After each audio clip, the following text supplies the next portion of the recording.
Are doing good. Sorry for the delay. We are already very late today, so without wasting more time, let us start. आज हमने we have looked into MS Word, we have looked into PowerPoint and Excel. Now today we will be discussing a bit of Access, जो कि मैंने आपको start में बताया था कि हम 4 मॉड्यूल्स कवर करेंगे इस वर्कशॉप में. Access basically is a database.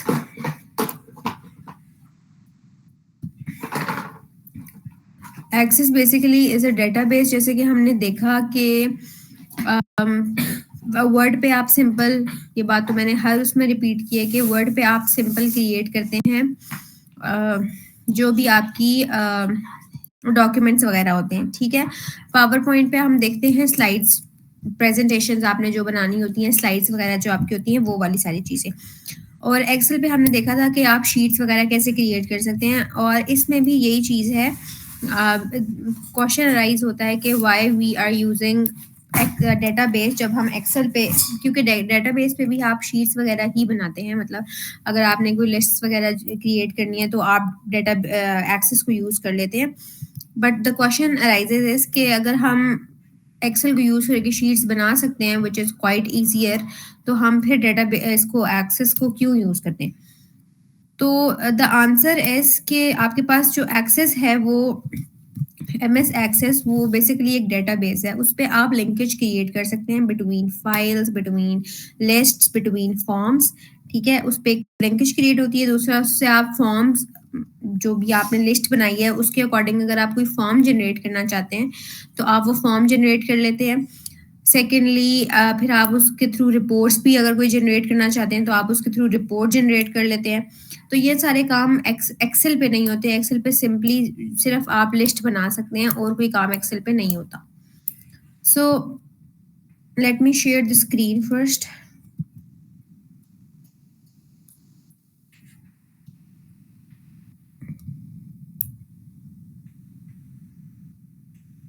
Okay, is my screen visible to everyone? Okay, so this is the interface of Access. और इस पे आप देख सकते हैं कि जब मैंने जब Access, oh, just a minute.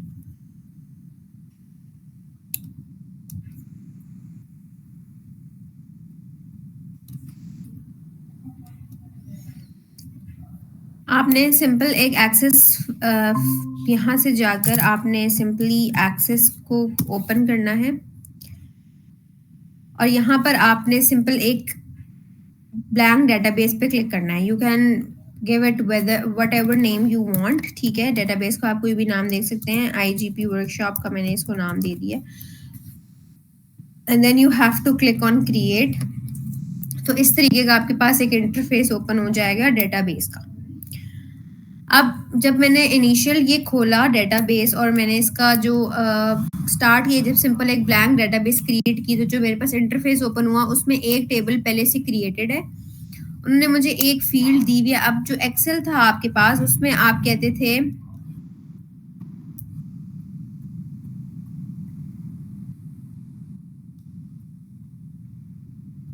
आपके पास जो एक्सेल शीट थी उसमें आप हम कहते थे कि आपके पास रोज है और कॉलम्स हैं. बट यहाँ पर आप जो रो हो, एक कॉलम होगा, उसको हम कहेंगे कि ये हमारे पास एक फील्ड है.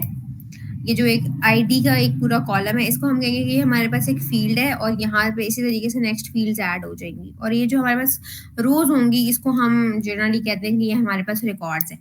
अब लेट सपोज हमने कोई भी रिकॉर्ड क्रिएट करना है, इसी तरीके से कोई भी टेबल क्रिएट करना है, तो हम यहाँ से, अब ये फर्स्ट वाली जो है ये ऐड ऑन हुई भी है.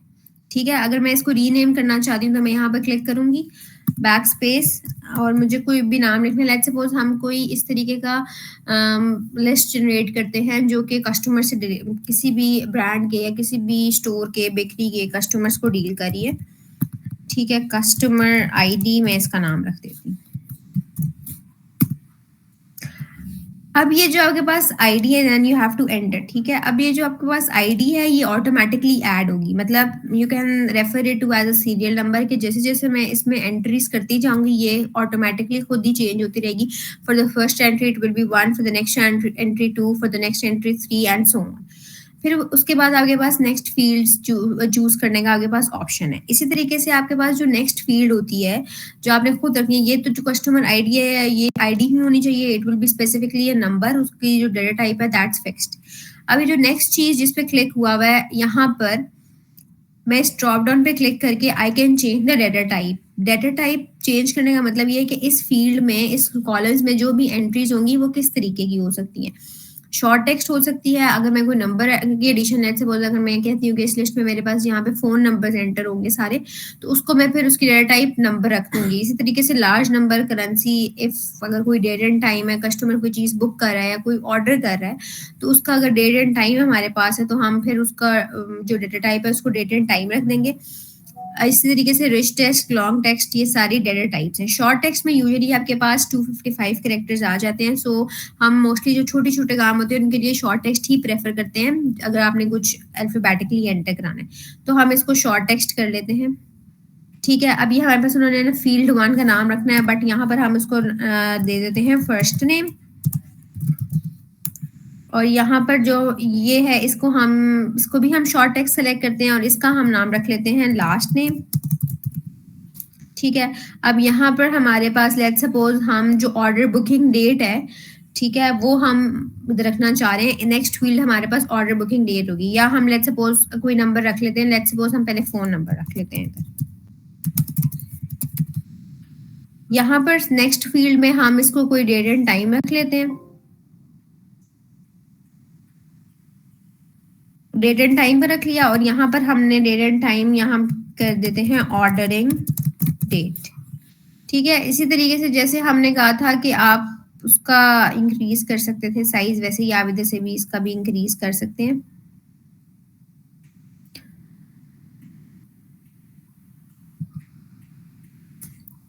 अब ये हमारे पास एक लिस्ट है। Now I want to add customers, let's suppose. अब आपने देखा कि मैंने जब वहां पर नेम एंटर किया था, first entity I entered, first entry जब मैंने की तो कस्टमर आईडी ऑटोमेटिकली अपडेट होके वो 1 पे चली गई, because Ali is my first customer. But अब देखें जब मैंने उसको कंट्रोल Z करके रेस किया था तो कस्टमर आईडी 2 हो गई। तो हर एंट्री पे वो कस्टमर आईडी चेंज होती रहेगी। अगर आपने एक कस्टमर ऐड करके फिर उसको डिलीट करके दूसरा कस्टमर आप ऐड कर रहे हैं तो वो 2 होगा। जब मैंने पहले अली लिखा था तो अली फर्स्ट हुआ, बट फिर मैंने वो एंट्री डिलीट कर दी और मैंने दूसरा कस्टमर ऐड कर लिया अली। ठीक है, तो आईडी तो लेट्स सपोज जब भी आप अगर कहीं पे कुछ ऑर्डर कर रहे हैं, whether it's a brand, it's a restaurant, तो फिर आपको हर उस पे आईडी डिफरेंट मिलती है आपके हर ऑर्डर पे। ठीक है, आपको एक दफा ऑर्डर फुलफिल होता है तो आपके वहां से रिकॉर्ड डिलीट होता है, बट आपको फिर नेक्स्ट ऑर्डर पे डिफरेंट आईडी मिलती है। तो इसलिए कस्टमर आईडी ऑटोमेटिकली खुद ब खुद, ये उसका बैक एंड फीचर है, उसके अकॉर्डिंग अपडेट हो रही है। लास्ट नेम मैं यहाँ पर डाल देती हूँ हसन, फोन नंबर में कुछ भी रख सकती हूँ। ऑर्डरिंग डेट पे जब मैं गई तो यू कैन सी कि आई गॉट अ कैलेंडर है। ठीक है, अब यहाँ से मैं कोई भी डेट इधर सिलेक्ट कर लेती हूँ, लेट्स सपोज 6 नवंबर। ठीक है, तो वो खुद ब खुद ही चेंज हो गई है। If I want to add more fields, ठीक है, तो अगर मुझे कुछ और चाहिए, लेट्स सपोज हम यहाँ पर शॉर्ट टेक्स्ट ही रखते हैं और यहाँ हम इसका रख लेते हैं ईमेल। तो यहाँ पर आप कुछ भी ईमेल रख सकते हैं, alihasan@gmail.com।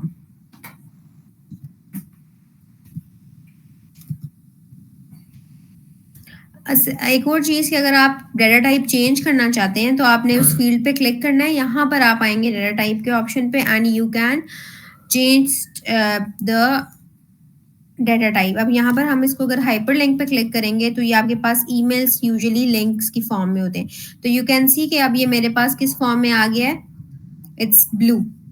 ठीक है, तो यहाँ पर यह अब हाइपर लिंक की फॉर्म में है, तो जो भी मैं चीज एंटर करूंगी, मैंने ईमेल एंटर किया तो वो ब्लू होता जा रहा है बिकॉज इट्स अ लिंक। अब नेक्स्ट कस्टमर में यहाँ पर एंटर लेती हूँ सारा हमजा, और इसका कोई भी नंबर नेम हम एंटर कर देते हैं। ऑर्डरिंग डेट जो भी इसने जिस पे भी ऑर्डर बुक किया दैट इज लेट्स सपोज 10, और ईमेल हम रख देते हैं sara123@gmail.com।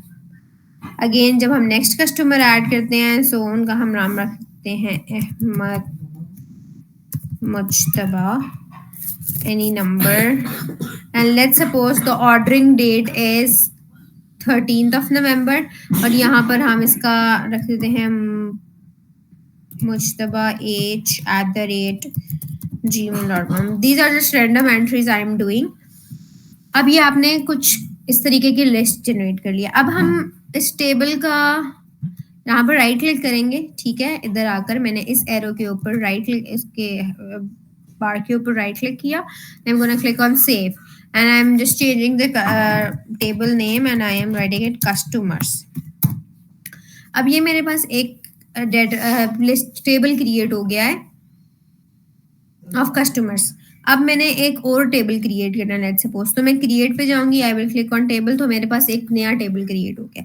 नया टेबल क्रिएट हो गया। अब ये हम रख लेते हैं ऑर्डर का, ठीक है। अब इस वाले टेबल में हमारे पास जो भी आईडी है, लेट्स सपोज हम रख लेते हैं ऑर्डर आईडी, ठीक है। इसको हम चेंज कर लेते हैं विद ऑर्डर आईडी। फील्ड हमने ऐड करनी है शॉर्ट टेक्स्ट, हम यहाँ पर कर लेते हैं प्रोडक्ट नेम। फिर आपको यहाँ पर हम क्वांटिटी ले लेते हैं कि आपको कौन सा प्रोडक्ट चाहिए, उसकी क्वांटिटी क्या होगी।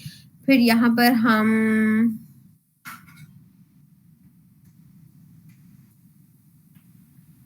प्राइस ले लेते हैं, that would be in number, ठीक है, प्राइस, ठीक है।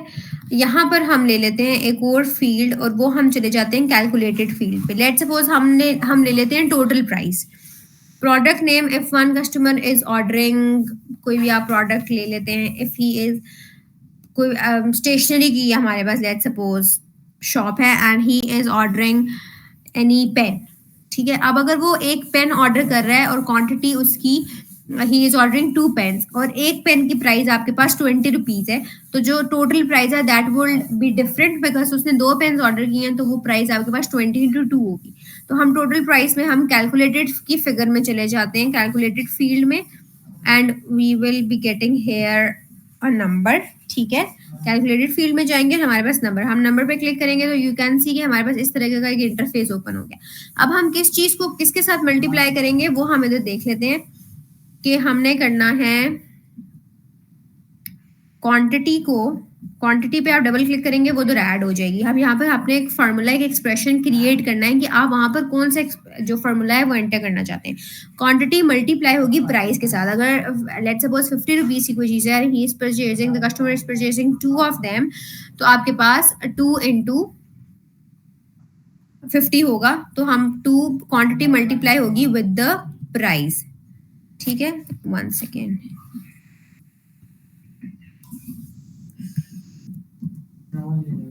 Quantity it will be multiplied with the price, ठीक है। और यहाँ पर हम कर देंगे ओके और इसका नेम हमने रखना है टोटल प्राइस। अब यहाँ पर हमने product name let's suppose enter किया, सॉरी प्रोडक्ट नेम हमने लेट्स सपोज एंटर किया पेन, क्वांटिटी हमें चाहिए 3, प्राइस इज 50, तो यू कैन सी कि टोटल प्राइस मैंने कुछ एंटर नहीं की, वो ऑटोमेटिकली क्रिएट हो गई है। नेक्स्ट चीज I am writing is notebook, ठीक है। कोई भी नोटबुक परचेज करे and he is having 5 notebooks, 100 rupees की एक नोटबुक है, तो यू कैन सी कि 500 वो खुद ब खुद ही ऐड होते जा रहा है। I am not doing anything क्योंकि वो मैंने फार्मूला लगा दिया था और वो मेरे पास कैलकुलेटेड फील्ड है। इसी तरीके से if I am having anything else, you can say books order हो रही हैं and he is having 2 books and they are of 1500 each, तो वो कैलकुलेट होके खुद ही 3000 आपको दी जा रहा है। अब ये हमने दोबारा से हम इधर आएंगे, इसको राइट क्लिक करेंगे और इस टेबल को सेव कर लेंगे with the name of products. So coming back to you guys, क्या यहाँ तक आप लोगों को कोई भी इशू है, कोई क्वेश्चन है तो you can ask me.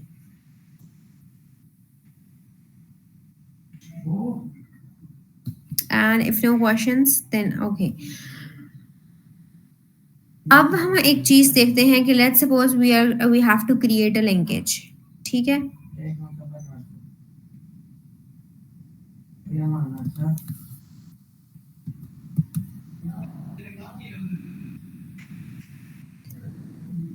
We have to create a linkage. हम यहाँ पर कोई भी एक और लेट्स सपोज इंसर्शन कर देते हैं।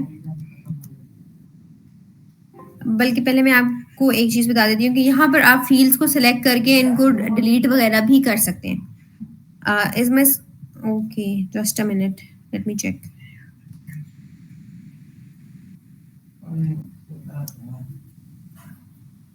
Is it visible now? Okay, I haven't done anything new, but यहाँ पर मैं आपको एक और चीज़ बताती हूँ कि लेट्स सपोज ये फील्ड है, इस पे हमने इसको सिलेक्ट किया, पूरा ये कॉलम सिलेक्ट हो गया और मैंने इस पे राइट क्लिक किया। अब वही बात है जो हमने आई गेस एक्सेल के लेक्चर में देखी थी कि आप इसको सॉर्टिंग कर सकते हैं, क्योंकि उसमें भी हमने लिस्ट जनरेट की थी, तो इसको आप सॉर्ट कर सकते हैं A to Z and Z to A, ठीक है। फिर इसी तरीके से आप इसको फील्ड की विड्थ बढ़ा सकते हैं, फील्ड को हाइड कर सकते हैं, अनहाइड का ऑप्शन है, ठीक है। You can freeze the field, but वो फिर उसका विड्थ वगैरह साइजेस वगैरह चेंजेबल नहीं होंगी। और यहाँ से आपके पास है कि आप उसको रीनेम कर सकते हैं, डिलीट कर सकते हैं, और अगर आप कुछ बीच में इंसर्शन करना चाह रहे हैं ये प्रोडक्ट नेम और ऑर्डर आईडी से पहले, तो यहाँ पर हम कर देंगे इंसर्ट फील्ड। इंसर्ट फील्ड करके यहाँ पर हम इसका नेम रख देते हैं कस्टमर आईडी, ठीक है। कस्टमर आईडी मैंने इस फील्ड का नाम रख दिया और मैं इस वाली पे जाती हूँ। I think I have not selected the data type.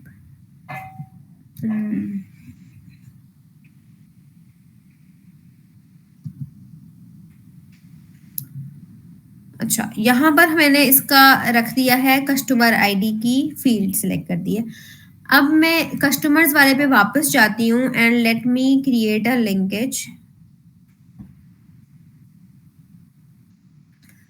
मैं कस्टमर वाले टेबल पे वापस आई हूँ। अब मैं कस्टमर्स वाले का प्रोडक्ट टेबल के साथ कोई भी लिंकेज क्रिएट करना चाहती हूँ, कोई रिलेशनशिप क्रिएट करना चाहती हूँ, ठीक है। सो आई विल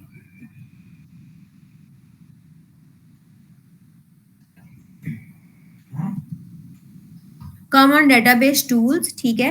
क्रिएट के ऑप्शन से आप क्रिएट कर सकते हैं, बट अगर मैं इनका कोई रिलेशनशिप आपस में क्रिएट करना चाहती हूँ, so I will select database tools ribbon और मैं रिलेशनशिप पे जाऊंगी। I will just while clicking on relationship, तो मेरे पास इस तरीके का इंटरफेस ओपन हो जाएगा और वो मुझसे पूछेंगे कि which tables I want to include. अभी मेरे पास, जब आप बड़े डेटाबेसेस क्रिएट कर रहे होते हैं तो आपके पास मल्टीपल टेबल्स हो सकते हैं, बट यहाँ पर वो मेरे पास दो टेबल्स ही अवेलेबल है, तो जाहिर सी बात है दोनों में रिलेशन क्रिएट होगा, तो मैं इन दोनों को सिलेक्ट करूंगी। पहले इसको ऐड कर लेंगे और फिर प्रोडक्ट्स वाले को भी हमने ऐड करना है, हम इसको भी ऐड कर लेंगे, फिर हम इसको क्लोज कर देंगे। अब हमने दोनों टेबल्स ऐड कर लिए।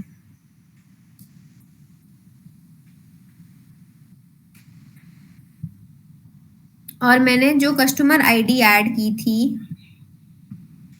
उसका लिंकेज मैं ऑर्डर वाले कस्टमर आईडी पे क्लिक बनाना चाहती हूँ, तो मैं इसको क्लिक करूंगी और इस वाली कस्टमर आईडी पे लाऊंगी। तो मैंने देखे वहां से कस्टमर आईडी को क्लिक किया, दूसरे वाले पे लेके गई, तो मेरे पास एक और इंटरफेस खुल गया जिसमें वो कह रहा है कि मैं कस्टमर वाले टेबल में, यहाँ पे देखें टेबल जो है कस्टमर वाले टेबल की कस्टमर आईडी का लिंकेज क्रिएट करना चाहती हूँ प्रोडक्ट्स वाले टेबल की कस्टमर आईडी के साथ।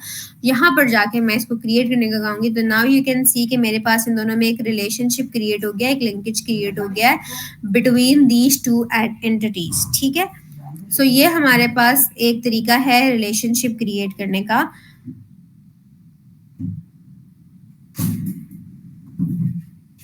And then you can add here 1 2 3, ठीक है। इस तरीके से आप रिलेशनशिप्स क्रिएट कर सकते हैं बिटवीन टू टेबल्स।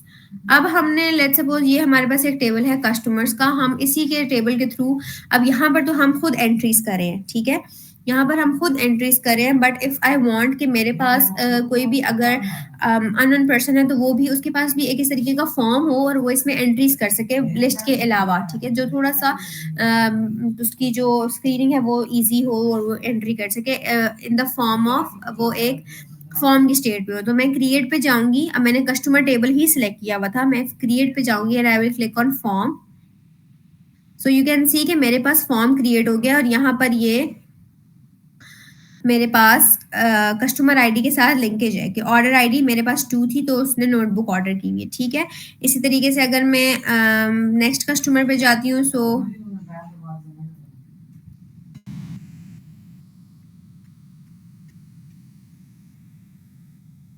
यहाँ से मैं नेक्स्ट कस्टमर पे जा रही हूँ, सारा तो उसकी वो चेंज हो गई है और अहमद के लिए भी हमारे पास कुछ भी अवेलेबल नहीं था। अब यहाँ से हमारे पास एक फॉर्म क्रिएट हो गया। हम इसको इफ यू वांट, यहीं पे हम इसको राइट क्लिक करेंगे, सेव करेंगे। इसको हम सेव कर लेते हैं with the name of customers form.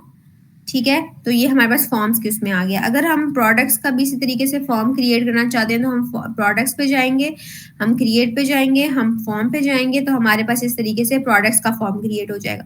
अभी ये जो फॉर्म आपके पास क्रिएट हो रहा है इसमें एंट्रीज हुई हुई है। आपको ये फॉर्म जो शो हो रहा है ये अकॉर्डिंग टू द एंट्रीज, ये वाली एंट्रीज शो हो रहा है 1 2 3। ठीक है, इस फॉर्म में अगर मैं यहाँ से इसको आगे करूंगी तो ये 2 and this is 3। But if I want कि कोई इस तरीके का फॉर्म क्रिएट हो मेरे पास जो कि ब्लैंक हो और उसमें मैं एंट्रीज कर सकूं, तो मैं इधर you can C at the bottom की जो मेरे पास स्लाइड सी आ रही है, इस पे एक ये जो ट्रायंगल बना हुआ है इस पे आई एम जिसको ना क्लिक, और मुझे कह रहा है new blank record.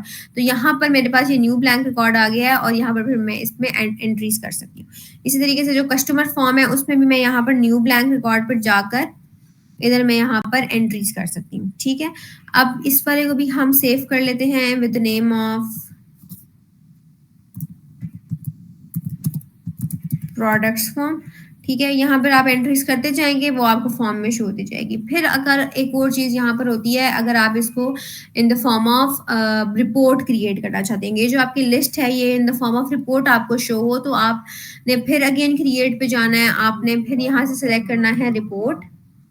Now you can see कि ये आपको रिपोर्ट जनरेट हो गई है। ठीक है, अब ये आपके पास एक रिपोर्ट की फॉर्म है, आप एंट्रीज करते जाएंगे तो आपको जो एक प्रिंटेड रिपोर्ट आपके पास शेयर होती है उस तरीके से एक रिपोर्ट आप यहाँ पे देख रहे हैं। कस्टमर्स, आप वो सारी फील्ड नेम शो हो रहे हैं, जब क्रिएशन डेट उसकी शो हो रही है, रेटिंग डेट आज फ्राइडे नवंबर 15, और जिस डेट पे हमने क्रिएट की है रिपोर्ट वो शो हो रहे हैं, और जो भी एंट्रीज और फील्ड्स रिकॉर्ड्स वगैरह थे वो उसके अकॉर्डिंग हमारे पास शो हो रहे हैं। इसी तरीके से अगर मैं प्रोडक्ट्स की भी क्रिएट करना चाहती हूँ रिकॉर्ड रिपोर्ट, तो मैं इस पे आके क्लिक करूंगी तो मेरे पास ये इसकी रिपोर्ट क्रिएट होगी।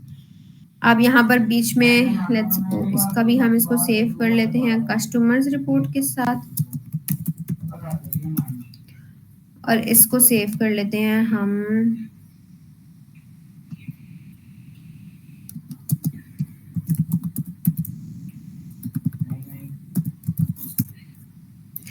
अब ये हमारे पास टेबल जनरेट हो गए, फॉर्म जनरेट हो गए और रिपोर्ट्स जनरेट हो गई हैं। अब अगर हम इधर कोई भी एडिशन में यहाँ पर करती जाती हूँ,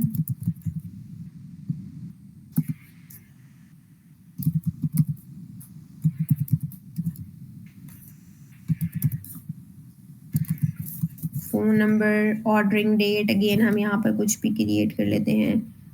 सॉरी, ये तो वो भी एग्जिस्ट।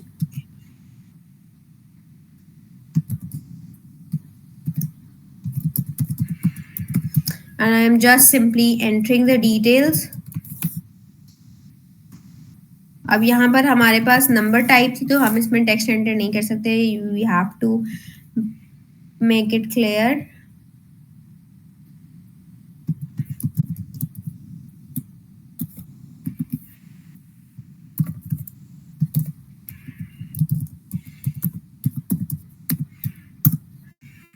अब अगर मैं इसी तरीके से इसकी रिपोर्ट पे जाऊंगी, सो यू कैन सी यहाँ पर अभी वो जो हमने की थी वो चीज़ें सेव नहीं हुई, तो हम इसको कंट्रोल ए एस कर देंगे। कस्टमर रिपोर्ट में जाएंगे, अभी भी ये शो नहीं हुई। So what we are gonna do is हम अगेन इधर आएंगे। अब जो अपडेट तो कस्टमर रिपोर्ट आपने जो जनरेट करनी है दैट शुड बी, वो जो है आपकी वैलिडेट करेगी, वो चेंज होती रहेगी। अब आप मैंने जब पहले 3 एंट्रीज की थी तो मुझे उसकी रिपोर्ट जनरेट हुई थी, बट अगर मैंने उसको अपडेट किया अपनी लिस्ट को तो मेरे पास जो रिपोर्ट है वो दोबारा से मुझे क्रिएट करनी पड़ेगी। वो मेरे पास अपडेटेड रिपोर्ट होगी, और रिपोर्ट्स आपको पता है कि अपडेटेड ही रिपोर्ट्स क्रिएट होती हैं, डेटाबेसेस की रिपोर्ट्स। ये नहीं होता कि आपके पास खुद ब खुद ही रिपोर्ट्स में अपडेशन हो जाए, आपको बार बार रिपोर्ट को अपडेट करना पड़ता है। तो हम दोबारा से रिपोर्ट पे जाएंगे तो हमारे पास न्यू रिपोर्ट क्रिएट हो जाएगी विद द जो हमने न्यू एंट्रीज की थी उनके साथ। So you have to keep this thing in mind. इस तरीके से फॉर्म्स वगैरह जो है वो भी यही चीज फॉलो करते हैं। अब मैं आपको एक और छोटी सी एग्जाम्पल इधर शो कर देती हूँ of another database। यहाँ तक अगर किसी का कोई क्वेश्चन है तो you can ask me please.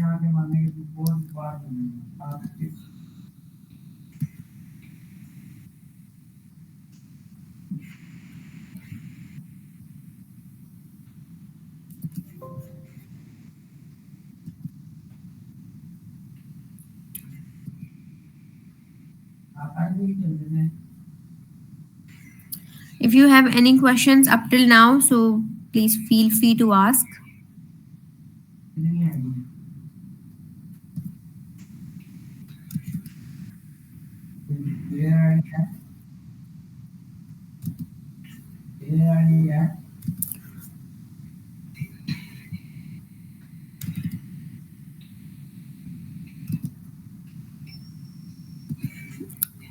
Okay, so let me share an the screen, और मैं आपको एक छोटी सी एग्जांपल शो कर देती हूँ।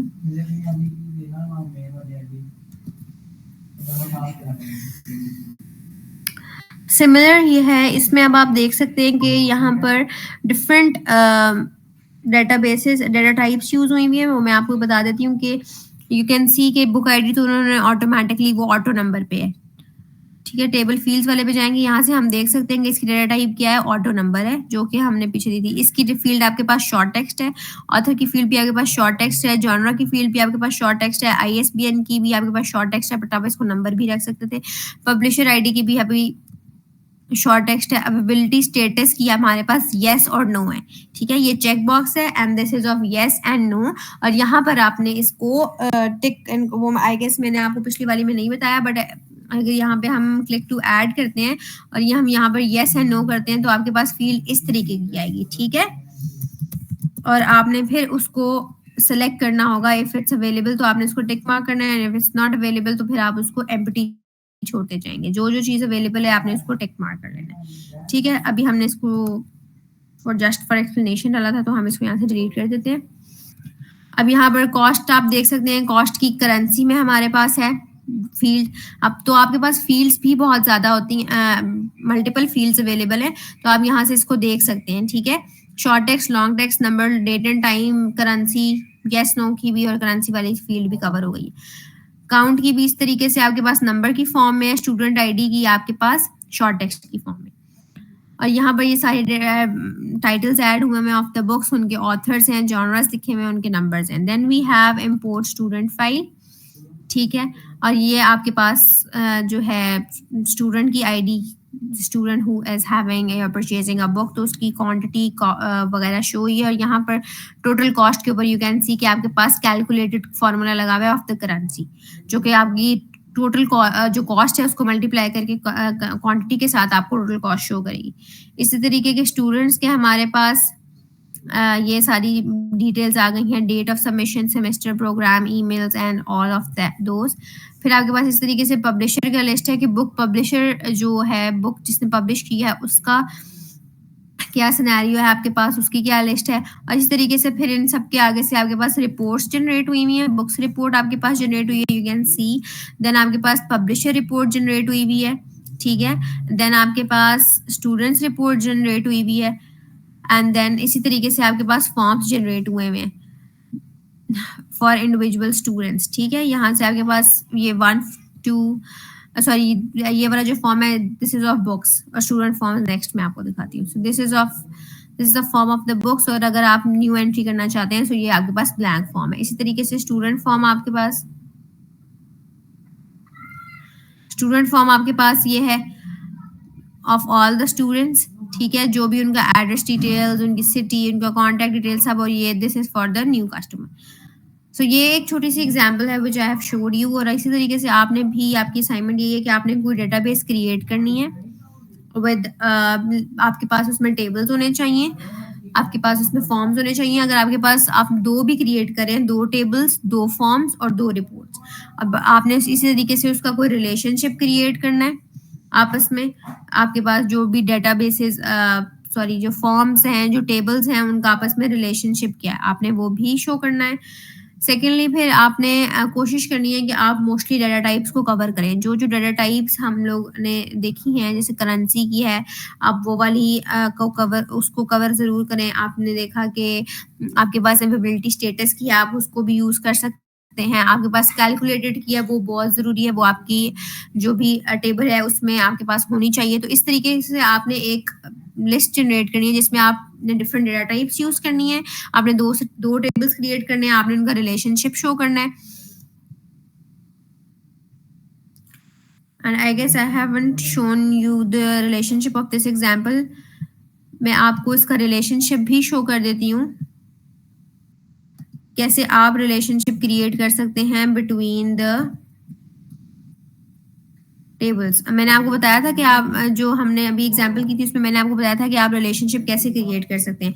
बट ये वाली जो आपके पास लिस्ट है, ये अब लेट्स सपोज ये बुक्स की लिस्ट खुली हुई है, तो हमने कैसे रिलेशनशिप देखना है, तो हम अगेन डेटाबेस टूल्स में जाएंगे, we will click on relationship. तो यू कैन सी कि मेरे पास क्या रिलेशन क्रिएट हुआ हुआ है। पब्लिशर आईडी, पब्लिशर लिस्ट थी मेरे पास, एक एक मेरे पास बुक्स की थी और एक मेरे पास स्टूडेंट्स की थी। ठीक है, स्टूडेंट आईडी का रिलेशनशिप बुक्स के साथ क्रिएट हुआ हुआ है, और फिर इधर से पब्लिशर आईडी का जो हमारे पास रिलेशनशिप है वो पब्लिशर आईडी के साथ क्रिएट हुआ है। तो इस तरीके से आपने भी इसमें जो है क्रिएट करने हैं अपने relationships, and you have to show. अब आपने की रिलेशनशिप आपने इसी तरीके से आप मुझे एक्सेस फाइल, जैसे एक्सेस की उसकी एक्सेल वगैरह की पावर पॉइंट की आपने भेजी है, वो आपने मुझे भेजनी है। तो मैं इसी तरीके से आपके डेटाबेस टूल्स में जाकर रिलेशनशिप पे क्लिक करके आपके रिलेशनशिप देख सकती हूँ। So you have to create the relationship, you have to create 2 tables, और इस तरीके उन्हीं टेबल्स के अकॉर्डिंग रिपोर्ट्स और उन्हीं टेबल्स के according forms. So if you have any questions you can ask. That's it from today.